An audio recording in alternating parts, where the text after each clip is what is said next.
Joe Biden announces a student loan bailout of up to $20,000 and does so by violating the Constitution, economic sense, and basic principles of decency. I'm Ben Shapiro. This is The Ben Shapiro Show.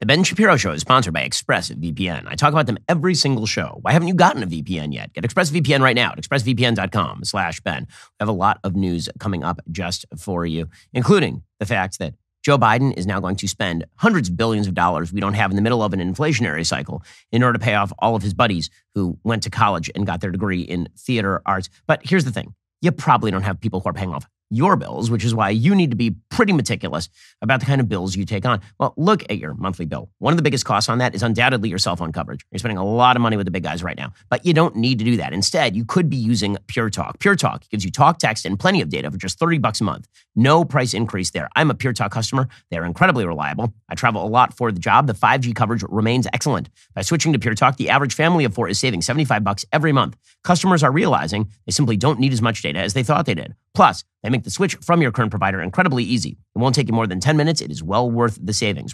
Right now, Pure Talk is offering their best discount ever to my listeners, 1 month for free. I've been endorsing Pure Talk for 2 years. They have never made an offer of this magnitude. Lock in talk, text, and data on America's most reliable 5G network for just $30 a month, plus 1 month free when you make the switch today. Just head on over to puretalk.com, enter code Shapiro for this special offer. That is puretalk.com. Enter code Shapiro to get started. Well, he finally did it. Sure, he didn't have the authority to do it. Sure, the president of the United States does not have the capacity to simply cancel things like student debt. And sure, when you cancel student debt, somebody still has to pay for the student debt. But Joe Biden announced, because he has to get his college base out to vote in 2022, that he's just going to be giving them money. He's going to be giving them your money, particularly if you paid your debts. If you're a person who actually paid for your college education, if you're like me, where all of your college debt was paid off, and I paid for my law school debt, and I paid for my wife's college debt, and I paid for my wife's medical school debt. You paid hundreds of thousands of dollars into the system. You are a sucker. It is just that simple. And you're even more of a sucker if you never went to college in the first place, because now you get to subsidize all of the people who probably have a higher income trajectory than you, but who did go to college. If you are a plumber who decided after high school to simply not go to college because, hell, you could start your own business and make some money, make a life for yourself. Now you get to subsidize that schmuck down the street who decided to major in lesbian dance theory at Wellesley. Isn't that just wonderful? Joe Biden is celebratory about it. He's excited about it. So what exactly did Joe Biden announce yesterday? Well, he announced that he was going to cancel up to $10,000 in student loans, according to the Washington Post. He said he would cancel up to $10,000 in federal student loan debt for borrowers who earn less than $125,000 per year or under $250,000 for married couples who file jointly. Now, you may think to yourself, wait, isn't that a lot of money? Like, isn't a couple that makes $250,000 a year doing fairly well? Yes, the answer is that is a couple that is doing fairly well. And a couple that is making $250,000 a year, these are not poor people. These are not people who require that debt to be paid off. Those are people who are doing pretty well. And by the way, the entire educational system right now is being propped up as a giant scam by federal government grants, federal government loans. We'll get to that in a second. Because what this really does is it doubles down on a crap higher education scam system that is generating massive credentialing problems, that is inflating people out of jobs through credentialing situations, forcing people to go to college for no reason other than to drive up their debt, and then paying colleges and universities and JUCOs in order to do this. It's a really corrupt system. It's an elitist, corrupt system built by people who are in the elite class, who believe that their track to success is the only track to success that matters, and you should subsidize that track to success, even if that just means getting a Bachelor of Arts in theater. Those who receive Pell Grants, federal aid for lower-income students, could see up to $20,000 in forgiveness. So in other words, the more aid you've already received, the more aid you should receive in the future. According to the Washington Post, the announcement was the culmination of years of activism that pushed what was once a fringe idea into the mainstream, onto political agendas, and now into actual policy. Because, as always, every idea on the left starts off as fringe, ends up as mainstream inside of 10 years. Every single idea. So just remember, when somebody says on the left, no, we would never do Y. All we want is X. We would never do Y. Understand they're lying. 10 years from now, Y will be the mainstream Democrat Party position implemented from the White House via an illegal executive order, which is what this is. So Joe Biden came out yesterday and he said, we have to help. There's an entire generation that's been saddled with unsustainable debt. First, in order to understand this, you have to understand why they've been saddled with unsustainable debt. Namely, the cost of college education has gone like this. It's gone right through the roof. You want to know one of the reasons why? Because the amount of federal subsidy for federal education has gone like this. It's also been going through the roof. It turns out when you subsidize things, they become wildly more expensive because people then raise the prices on you. I know it's a shock. Here is Joe Biden. An entire generation is now saddled with unsustainable debt in exchange for an attempt, at least, at a college degree. The burden is so heavy that even if you graduate, you may not have access to the middle-class life that the college degree once provided. Many people can't qualify for a mortgage to buy a home because of the debt they continue to carry. They carry it's too high. They can't come up with the down payment anyway. A lot of folks are even putting off starting families because of the cost. And the dream of starting their own business is just way off in the distance with the debt that so many are saddled with. Man, there are no connections between those neurons anymore. Those things have frayed to the point of complete absence at this point. Wow. I mean, he cannot get through a full sentence without bumbling and stumbling. But put that aside, the policy itself is just garbage. Joe Biden says that the plan, of course, is fair and responsible. By fair, he means that if you didn't get a college degree, you're subsidizing people who went to college. And that if you paid off your college loans, you're subsidizing people who didn't. That's what he means by fair. And by responsible, he means no one is going to pay for it, and it's going to cost hundreds of billions of dollars. Because in Democrat speak, I guess that's what fair and responsible means, according to the president.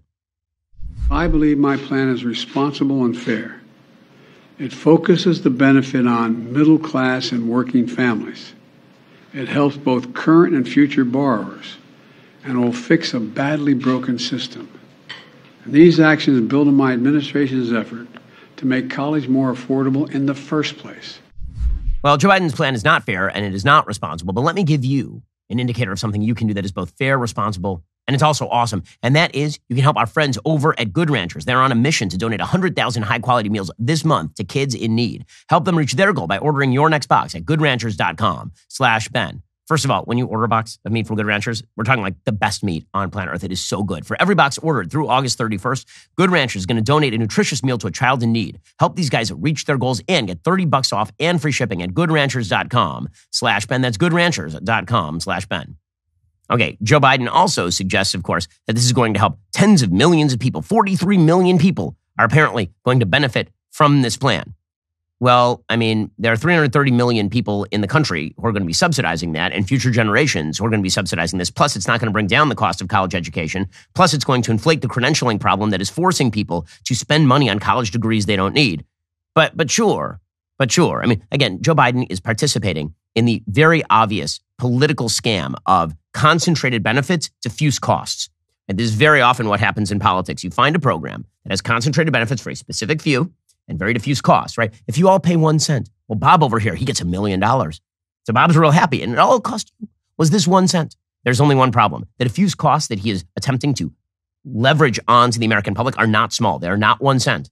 And not only that, the people who are receiving that benefit are very often people who took out loans on the predicate they were going to repay those loans and then are not going to repay those loans now. I know this has become a controversial statement, but here is the basis of a solid fiscal society. When you take a debt, you pay off your debt. I know this is totally crazy. I know this notion that when you take out a loan, you should have the idea that it's your job to pay the loan. And when you take out a loan, you really should think about the prospects for paying off the loan. That you shouldn't think that magically it's just going to go away, the loan. But that actually is how you form a responsible fiscal society. In fact, the entire modern economy is predicated on the idea of debit and credit. And that when you actually take out credit, that you are going to then, pay it off, and that no one else is going to pay that off for you. I know there are a bunch of people on the left who are screaming now about things like bailouts. You're right, bailouts are bad. That's a right-wing position. Government bailouts of business are not a good thing. Also, it is worthwhile noting here that PPP, right, the Paycheck Protection Program, which was designed by the federal government in the middle of COVID to reimburse a bunch of businesses that were going to go under because the government was forcing them not to go into business. I know there are a bunch of people on the left who are comparing this. This is not the same thing. Okay, when the government tells you you literally cannot go to work, you are banned from opening your place of business. All your employees are going to go unemployed. So we are going to have to compensate you in some way. That is a Fifth Amendment taking. The government has told you you cannot go to work, so they're going to have to compensate you, justly compensate you. That is not the same thing as you took out a loan through your own volition in order to go major in something that was never going to earn you a living. And now you're sad because you have to pay off that loan, or because your job prospects didn't work out. Not the same thing at all. Okay, so try to distinguish between these things because they actually matter. But Joe Biden is not distinguishing between any of these things. Instead, he's just saying, look how many people benefit. They all happen to be people who are in his political camp. As Nate Silver has pointed out, what this really is about for Joe Biden is making sure that the Democratic coalition is taken care of. Because as you approach an election, what you really want to do is just bribe people who are in your camp. This is Nate Silver, right? Not me. Nate Silver, who is a fairly left-wing commentator at 538. He says, youngish, middle-class-ish college grad school attendees are a very Democratic group. The thing about student loan relief is that while other policies would be more economically progressive, this fairly efficiently redistributes well-being toward people in the Democratic coalition. It is a transactional piece of public policy, directly serving the interests of the people who elected you. Right? That is what Joe Biden is doing here. This is a cynical play, and everybody knows it's a cynical play who's been watching for more than 1 second. Now, here's Joe Biden trying to claim that it's going to benefit everybody. If you make under $125,000, you get $10,000 knocked off your student debt. If you make under $125,000 a year and you received a Pell Grant, you'll get an additional $10,000 knocked off that total, for a total of $20,000 relief. 95% of the borrowers can benefit from these actions. That's 43 million people. Of the 43 million, over 60% are Pell Grant recipients. That's 27 million people who will get $20,000 in debt relief. Nearly 45% can have their student debt fully canceled. That's 20 million people who can start getting on with their lives. By the way, the only student debts that are getting canceled here are publicly held student debts. So if you got your loan through a private lender, that is ineligible for cancellation.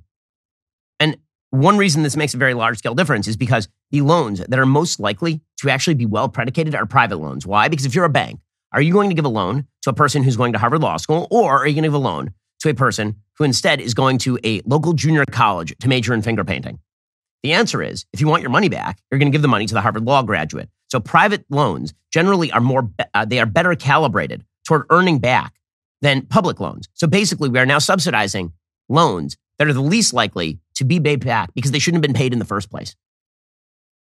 And again, I'm going to get to the scam that is our college system in just a second, because that's what underlies all of this. Joe Biden is upholding that scam. Like, Joe Biden says that he's going to hold colleges accountable. How is he holding colleges accountable? By giving them money? He's not clawing back tuition from these colleges. He's not going to these scam little universities that exist in low-income communities, prying money out of gullible people in order to give them a crap degree in hairdressing. He's not going and prying that money back from those people. He's not doing that. He's not sticking his DOJ on these organizations. He's not doing any of that sort of stuff. He is paying them. You understand that when he helicopters cash to relieve loans, what he is doing is driving up the price. He's driving up demand. He's driving up their profit margin. That is what Joe Biden is doing. He's paying off these places. Here's Joe Biden. We're holding colleges accountable for jacking up costs without delivering value to students. We've all heard of those schools luring students with a promise of big paychecks when they graduate, only to watch these students be ripped off and left with mountains of debt. And my predecessors looked the other way, for some reason, with good reason, to do anything about this fraud. My administration is taking it on. For example, last week the Department of Education fired a college accreditor that allowed colleges like ITT and Corinthian to defraud borrowers. And combined with our emergency actions, the Public Service Forgiveness Program and other actions we've taken, we've been able to cancel more than $32 billion in student debt for 1.6 million borrowers, including those defrauded by these bad acting schools. Joe Biden saying that he's holding colleges accountable. Yes, I don't believe him. He is not holding colleges accountable. In fact, he is subsidizing them with a massive boondoggle program. But speaking of dishonesty, there are a lot of people out there who will tell you that if you are a person who believes in the Second Amendment and you rightly use your gun in self-defense, you don't have anything to worry about. This is not true. That is not the only way you need to protect yourself. It's not just you need to own a gun and know how to use a gun. It's also you need the legal defense available if, God forbid, you actually have to use a gun. It's not enough to legally and safely own a firearm to protect your family. If you want to fully protect yourself and your loved ones, you have to be prepared for the mental, physical, and legal ramifications of self-defense, which is why I'm a card-carrying member of the Concealed Carry Association. You should be as well. Right now, the U.S. Concealed Carry Association is giving away a free concealed carry and family defense guide and a chance to win $1,000 to buy a firearm to protect yourself and your family. 100% free. Just text BEN to 87222 to get started. They'll give you this 58-page defense guide in which you will learn how to detect attackers before they see you, what the USCCA has learned about school shootings, equipment and training basics about the law and justice systems, how to responsibly own and store a gun, particularly if you have little kids, like I do. Text BEN to 87222 for instant access to this free guide. Enter for the chance to win $1,000 to put toward a firearm to protect your family today. Text BEN to 87222 right now to get started. Okay, what he is doing is actually driving up. Again, he is driving up the profitability of these organizations. He can sporadically claim that he's going after ITT Tech, or he can sporadically claim that he's going after this local hairdressing university. But on a broad national level, when you subsidize people to go to these places, what you are doing is making them more profitable. And then, of course, Joe Biden says we're not done. We need even more free college. Right? 12 years of free education in the United States isn't enough. We need 16 years of free education. Now, here's the thing. There are many places all over the world that actually do subsidize college. But one of the things they do in order to subsidize college is they start tracking you in junior high, in high school. They start moving you into a field of study that is likely to lead to a job. They are not interested on the government level in subsidizing your aspirations and dreams to be the next Andy Warhol or the next J-Lo. That is not in their mode of interest. Instead, what they are attempting to do is prepare you for the workforce. But that is not what Joe Biden is talking about. When he says everybody should have a college degree, what he means is you should be able to study anything you want, and then no matter what you study, you should be able to earn $200,000 a year. And then if that doesn't work out for you, we're going to relieve your debt. Why does he say this? Because his entire Democratic coalition is low-income people and college-educated white ladies. That is his entire Democratic coalition. And who do you think he's attempting to appeal to here? That is the whole predicate for this policy. Here is Joe Biden, again, subsidizing the biggest scam in American education. When America made 12 years of public education universal in the last century, we became, not figuratively, literally, the best educated public in the world and better prepared than any other nation. And I would argue that it's one of the reasons why we were so successful and have been so successful.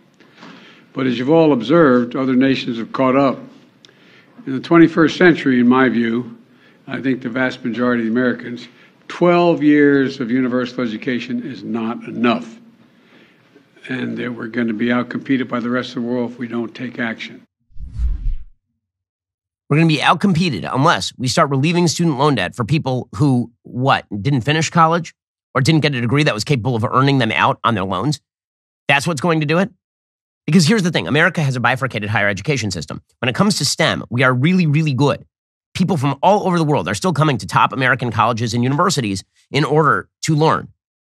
Okay, and then there's the rest of the university system, which is, I keep saying scam because it really is. What you have to understand about the way that colleges work in the United States is we have been, since 1950, in the process of basically saying to most Americans that the baseline degree in order to hold a job is a college degree. And that is a massive mistake. All that you have done is taken a bunch of jobs that don't require a college degree and now force people to take out hundreds of thousands of dollars in loans and debt in order to get a job that does not require them to go to four-year university. In 1950, 7.3% of American men and 5.2% of American women went to college. In 1980, that number was 21% of men and 13% of women, a nearly threefold increase. As of 2019, 35.4% of men had gone to college, so had 36.6% of women. So why exactly is that necessary? Is that because everything went into the service industry, or is it because if you try to get a secretarial job now, that would not have required a college degree in, say, 1960. You now have to have a 4-year bachelor's. Everything requires a college degree now. And here at my company, by the way, we don't do this, right? If you can show work experience, very often we'd rather have the work experience than the college degree. I went to UCLA and Harvard Law School. Both of my business partners never graduated from college. One never even won. Okay, because the reality is that success in American life should not be reliant on receiving a credential from a top university where basically you learn to speak woke, where you learn how to put pronouns in your Twitter bio. But that's the entire goal here. This credentialism has largely come at the expense of blue-collar people, many entrepreneurial people who would have been better off just getting an apprenticeship in a particular business. Because here's the reality, and every employer knows this. When you get a kid straight out of college, you get two things. One, you know their IQ because you know where they went to college, right? That's all college is. It's a giant organizational feeding system. I would be better off in many cases just looking at the SAT score of people coming out of high school than I would them coming out of college. I know if they come out of college, two things. Where they went to college, which means their IQ. And two, that they have no idea how to do the job I'm about to put in front of them.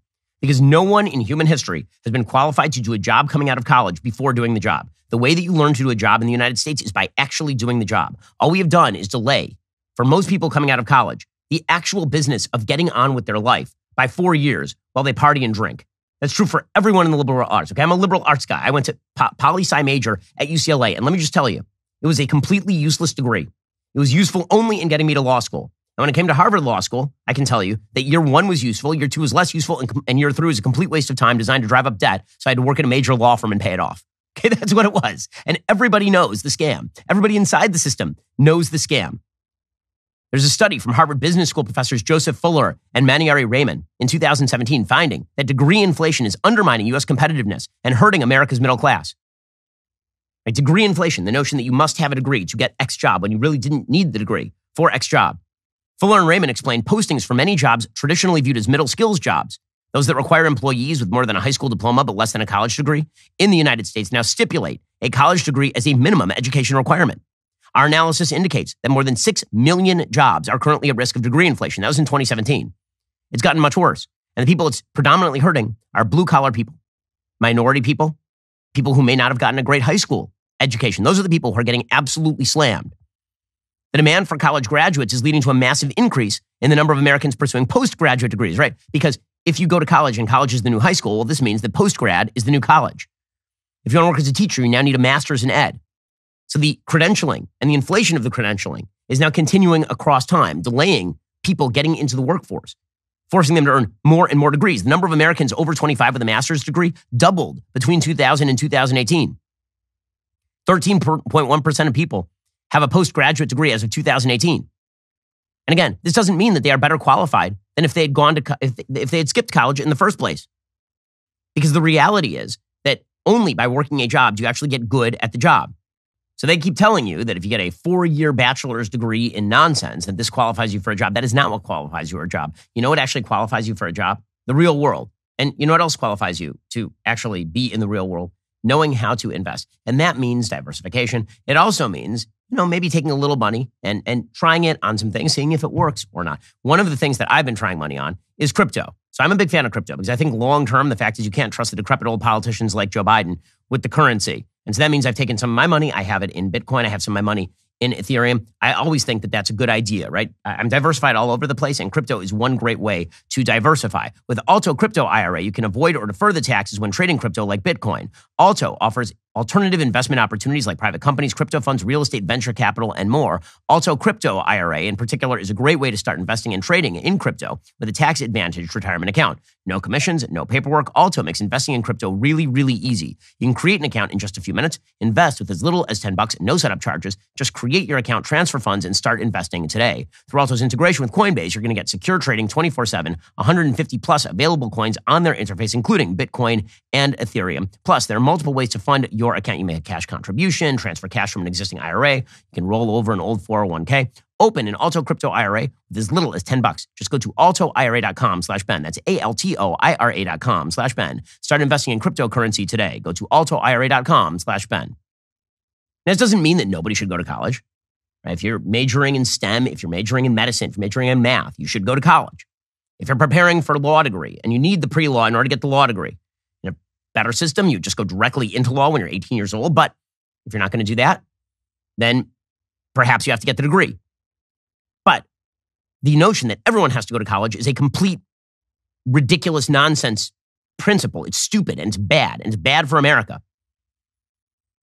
And what this means is that we now have a completely bifurcated economy, right? Your ticket to admission to the economy is now an inflated college degree, driven by a left-wing institutional bias in favor of people who go to these colleges. And so if you want to get a job, you have to go to these colleges. Between December 2007 and December 2009, which was the Great Recession, college graduates actually increased their employment by 187,000 jobs. Everyone else lost jobs during that period. So what do you think people are going to do? You've created an entire incentive structure for people to go to college. So people go and they take out debt. And then many of them shouldn't be in college in the first place. Many of them drop out. And then many of them don't earn the sort of income they thought they were going to earn. And then Joe Biden, generous Joe, Santa Claus Joe and the Democratic Party, they step in and they say, unconstitutionally, we are now going to pay off that debt, which of course exacerbates the system and makes it worse. It continues to drive up the price. It continues to drive the credentialing craze. It continues to drive middle-class people out of this market. It's insane. Okay, now let's get to the constitutionality of this thing, because the constitutionality of this thing is completely specious. There is no basis upon which Joe Biden has the power to do this. None. I know we left the Constitution behind a long time ago in this country. I know that we now think that the president basically has the power to declare anything. And during COVID, it got even worse. During COVID, it was like, hey, some old people are going to die of a disease. This means you don't have to pay your rent. You're a 20-year-old who's working a gaming job. You don't have to pay your rent anymore for like 2 years because the CDC says so. I understand that we all went nuts in 2020, 2021. But even Nancy Pelosi last year was saying Joe Biden did not have the singular power to cancel student debt. This is last year. Shades of Barack Obama saying that he didn't have the power to simply declare that illegal immigrants would never be deported. And then he just did it. Anytime, just as Democrats frequently say, this crazy left-wing radical fringe idea will never become mainstream, and then 10 years later they're doing it. Whenever Democrats say we don't have the power to do X, within about 18 months, they will be doing it. So here's Nancy Pelosi 1 year ago declaring Joe Biden did not have the power to simply cancel student debt. People think that the President of the United States has the power for debt forgiveness.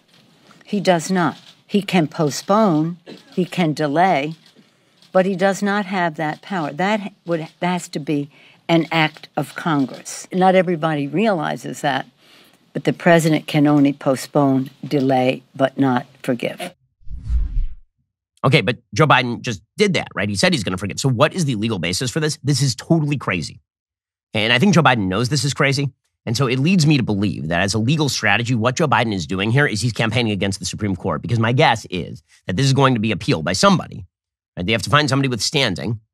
It's hard to find somebody with standing in this particular case because you have to show that you were damaged. And you as a general taxpayer can't show standing.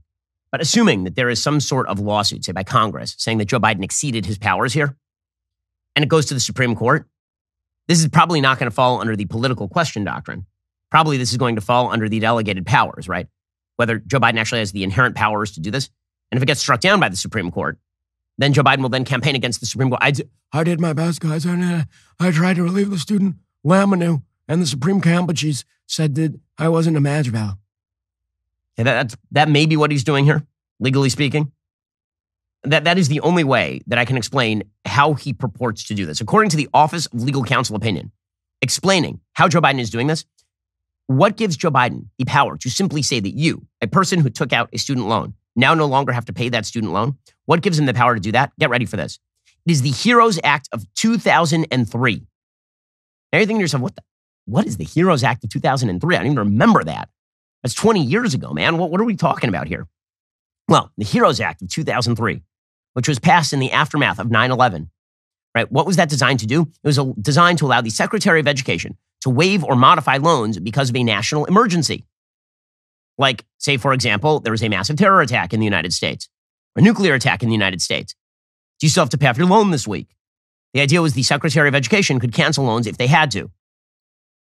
Joe Biden is now declaring that because of COVID, he can just cancel the student loans. According to the Office of Legal Counsel, quote, we conclude the act grants that authority. The plain text of the HEROES Act authorizes the Secretary to waive or modify any statutory or regulatory provision applicable to the federal student loan program, an authority that encompasses provisions applicable to the repayment of the principal balances of loans, provided certain conditions are met.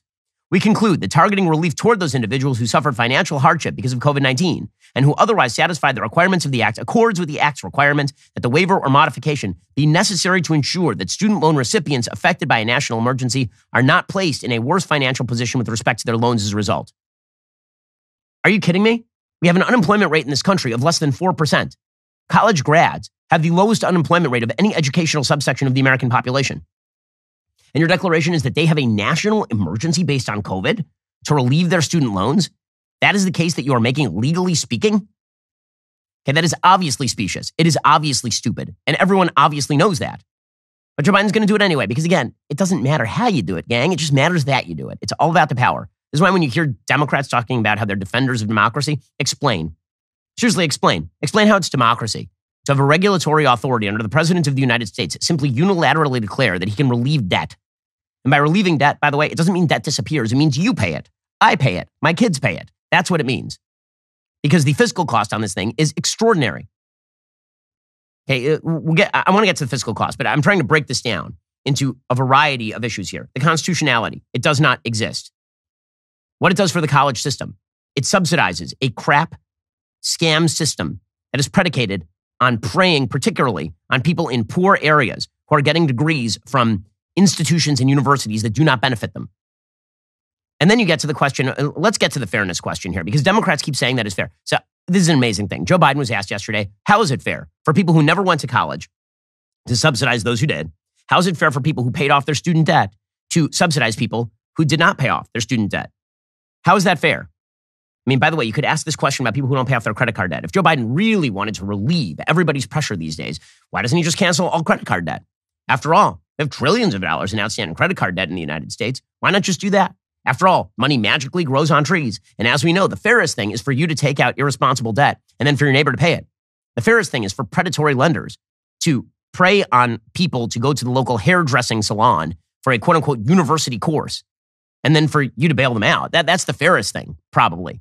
Here is Joe Biden trying to answer why any of this is fair when it obviously is not. Mr. President, is this unfair to people who paid their student loans or chose not to take out loans?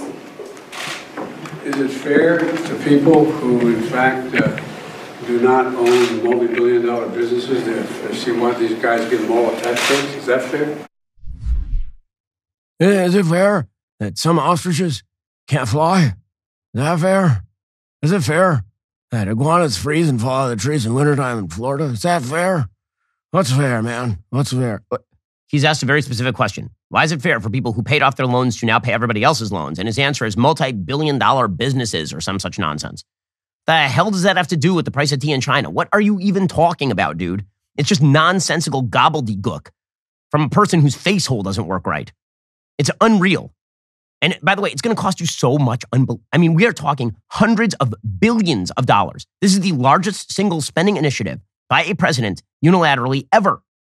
There has never been an executive action this costly in the history of the United States, what Joe Biden is doing right now.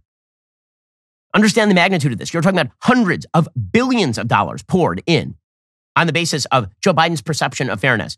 By the way, this is the kind of garbage that you get from Bernie Sanders, right? You got to love the non sequiturs. And no matter what the question is, Bernie says, is it truly fair that there are some rich people in this country? Is that a fair thing? What? You're paying the rich people. That's what this program does. It gives money to people who have a combined couple income of $250,000. Are those the poorest among us? So Bernie Sanders tweeted out, the average amount of debt forgiveness to businesses receiving PPP loans is $95,700. If we could afford to cancel hundreds of billions in PPP loans to business owners in their time of need, please do not tell me we can't afford to cancel all student debt for 45 billion Americans. So a couple of points here. One, PPP was designed to preserve the employment of people who were not allowed to go to work. That's what it was. Second, it was massively inflationary, and it lasted way too long. Third, there's an enormous amount of scams inside PPP, enormous amount of monies that went to people who shouldn't have gotten them. This, by the way, is the typical left-wing line. So they tried to use this on me, believe it or not, on Twitter yesterday. It was unbelievable. So yesterday on Twitter, suddenly I realized I'm trending because of all of this. And I'm like, what? Why? I don't understand. I was barely online yesterday. I was actually on a plane. So what exactly is, what's going on? Well, it turns out that some idiot schmucks on the left decided that they were going to look up whether I personally had taken PPP loans. And then they tweeted out a screenshot of a person named Ben Shapiro in Los Angeles who had taken $21,000 in PPP loans. Okay, this then appeared in truthaurfiction.com, which is a Snopes-like fact-checking website, and the Indy 100, which is the UK Independent, and Uprock's entire articles about how I was a hypocrite for opposing the relieving of student loan debt because I had taken PPP money. One, no, I didn't. You lying sacks of bleep. I never did. And you morons in the media. I mean, this is repeated all over. All the blue checks are tweeting this. Like hundreds of thousands of retweets from various sources. The screenshot itself, if expanded to the right, demonstrated that the person who actually took those loans was in the business of real estate agenting, which, as you may have noticed, I'm not a real estate agent. Okay, so it was just a lie. It didn't matter. It had run around the world. It was too late. It was printed in Truth or Fiction, and I had not denied it. Okay. Daily Wire, by the way, also has never taken PPP loans. Second of all, when Bernie Sanders says that PPP is the same as you taking out a loan to go major in modern art at the local JUCO, That is not the same thing by any stretch of the imagination. But it's typical Bernie Sanders. So Bernie Sanders tweets that, and then he tweets a little bit more. And so Bernie Sanders' second tweet here, he tweets, if SoFi, a student loan refinancing company, could give its CEO a 92% raise last year, paying him a grand total of $103 million in compensation, and spend $625 million to put his name on the LA Rams football stadium, do you know what President Biden can do? Cancel all student debt.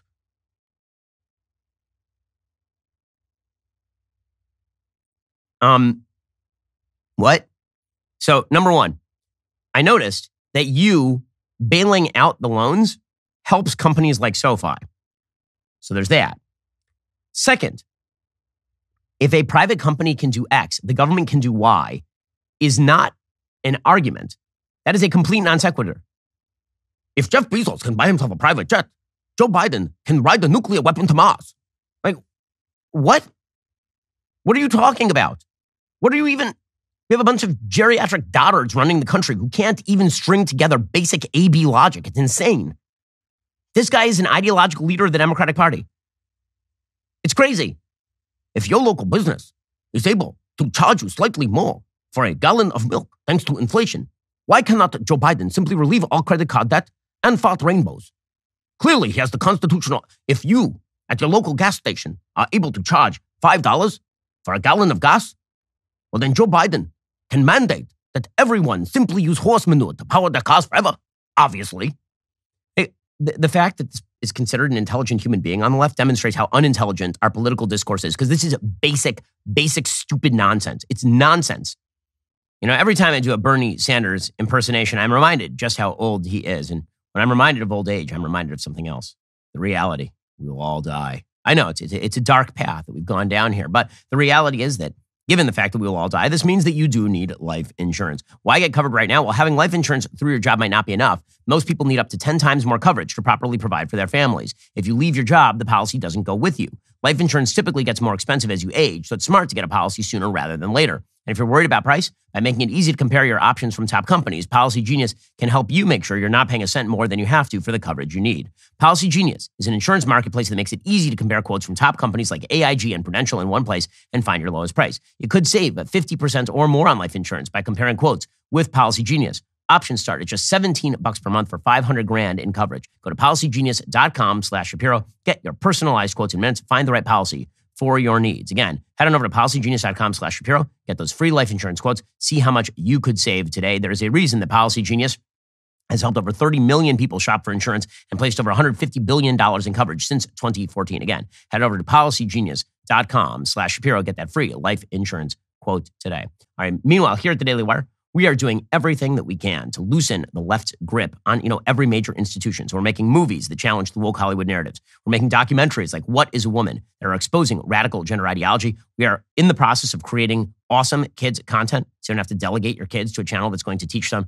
about how boys can be girls. We even sued the government over unconstitutional mandates. It's a lot of work. There's still a long way to go, but you can help in just 2 simple steps. 1, stop shaving with your woke razor. And 2, it's time to start shaving with Jeremy's. If you're still not shaving with the Jeremy's razor, chances are you're funding the leftist Death Star. You shouldn't be doing that. We are building alternatives. And the left is betting their bottom $1 billion that you won't use those alternatives. Prove them wrong. Head on over to jeremy'srazors.com. Get your Founders Series shave kit today. Daily Wire Plus members get 25% off. Jeremy's Razors. Shut your face and shave. So obviously, the Democratic Party is in a celebratory mood about all of this. And they're in a celebratory mood because it doesn't matter the fairness, right? Now, the fairness aspect of this is all just a lie. What they really mean is big government is going to pay for everything for you. That's utopia. And they're doing this under the guise of fairness because the fairest world is the one where nobody actually has to work and you don't have what Nancy Pelosi called job lock and you don't actually have to worry about your future or any of that sort of stuff. That is the fairest thing. But it's not really about fairness. I mean, and they know it's not about fairness. For example, Miguel Cardona, right, the Secretary of Education, he was asked, so, if you paid off your debts, are you just a sucker? And he's pretty much like, yeah, you are. To those who are saying it's not fair, look, the aim of this is really to address the effects of the pandemic. It's my responsibility to make sure that people are not coming out of the pandemic worse off than they were at the beginning. But to the fairness question, the people that are sitting at home, right, having just paid off their student loans or having paid them off years ago, what's in it for them? Right. Well, look, when we address some of the issues that could lead to default payments or default borrowers in the future, that affects everyone. We should be proud that we're able to help Americans that need help right now, just like we help businesses, small businesses during the pandemic. You know, it's about making sure we're taking care of Americans and investing in our economy and in our people. But just the final one on this, sure. The people that already paid their student loans, right. They don't get anything out of this deal. Right. They don't. That's right. You're a sucker. You're a sucker. In the United States, it is better to be the person who's reliant on the government because at least you're not a sucker. Again, I love this. We have to help the people who've been really damaged by COVID. Oh, you mean the people in white-collar jobs who are college graduates who don't work with their hands and who are able to go to work the entire pandemic? The unemployment rate among recent college graduates in the United States is currently about 4%. 4. But it's about helping them. That's really what this is about. Okay, they know it's not about fairness. They know it's unfair. They know it's stupid. And Karine Jean-Pierre has no response because, of course, Karine Jean-Pierre is a horrible press secretary. Again, Jen Psaki at least was good at the job. Karine Jean-Pierre is just garbage at this job. She's horrible at it. So she was asked, so who's going to pay for this? And she's like, well, I mean, God, maybe? Mm-mm. Who is paying for this? What we are saying is the work that this administration has done, the work that the Democrats in Congress has done is actually there. And you see that the 1.7 trillion deficit deduction that you see is going to benefit us in being able to do something for the middle class, to do something for the middle class. This is about doing something for people who make less than $125,000. $1.7 trillion. That's what we've been able to do. But when you forgive debt, you're not just disappearing debt. So who is paying for this? And then I'll give you the second part. We lifted the pause, right? We're going to lift the pause at the end of this year, which is going to matter, right? Which is going to offset a lot of what we're doing as well. Good effing Lord. My goodness. I mean, there's no... You know, the deficit reduction, just gobbledygook nonsense, mashed potatoes spilling out of her mouth. It's just amazing stuff. But don't worry, guys. Don't worry about fairness. Now, Elizabeth Warren at least was clear about this. So Elizabeth Warren, who's a great beneficiary of the inflationary higher education craze, considering she used to get paid $400,000 a year as a professor at Harvard Law School when I was there. And now she's more than happy to have people continue to subsidize that. Here's Elizabeth Warren yesterday saying, it's a day of joy, it's a day of fun, it's a celebration for everyone with a 4-year college degree who's earning $125,000 a year. What is your reaction to this plan for $10,000? My reaction is that this is a great day. That today is the day the president's going to announce that about 20 million Americans will never have to make another student loan payment. And another 23 million Americans will have significant relief on their student loans. Man, she hasn't been this happy since they published her powwow chow recipe 30 years ago in the Native American cookbook. I mean, it's really exciting stuff for Elizabeth Warren. By the way, she says she wants more of this, more student loan cancellation. Why the hell not? Make everything free. It's not like we're in the middle of an inflationary cycle or something. Will I keep fighting for more? Of course I will. But look at what's happened. It is truly transformative. We're going to see $20,000 of debt relief for over half of all of the borrowers. And those are disproportionately African Americans, disproportionately veterans, disproportionately parents, and disproportionately first-generation students. They are perpetuating the system. That's what this is about. It's payoffs and perpetuating the system. That's all this is. And of course, Elizabeth Warren knows this isn't fair. Last year, she was asked, a couple of years ago, she was asked, you want to relieve all student loan debt. So if you paid your debt, you're basically screwed, right? And Elizabeth Warren's like, well, yeah, I mean, of course. I just want to ask one question. My daughter's getting out of school. I've saved all my money. She doesn't have any student loans. Am I going to get my money back? Of course not. So you're going to pay for people who didn't save any money, and those of us that did the right thing get screwed. No, it's not anybody got screwed. When we started, of course we did. My buddy had fun, bought a car, went on vacations. I saved my money. He made more than I did. But I worked a double shift, worked extra. My daughter's worksheet is 10. So you're laughing. Yeah, that's exactly what you're doing. We did the right thing, and we get screwed. I appreciate that's it. all right. And of course, that guy happens to be exactly correct. And Elizabeth Warren has no answer on all of that. Alrighty, guys, the rest of the show is coming now. You don't want to miss it because we're going to be getting into the equity of all this Democrats keep talking about. It's going to help African-American borrowers and Hispanic borrowers. It's all equitable. The people it helps are white, middle-class, and upper-class people who are perpetuating a system that helps them. Democratic voting base. That's what this is about. If you're not a member, click the link in the description and join us.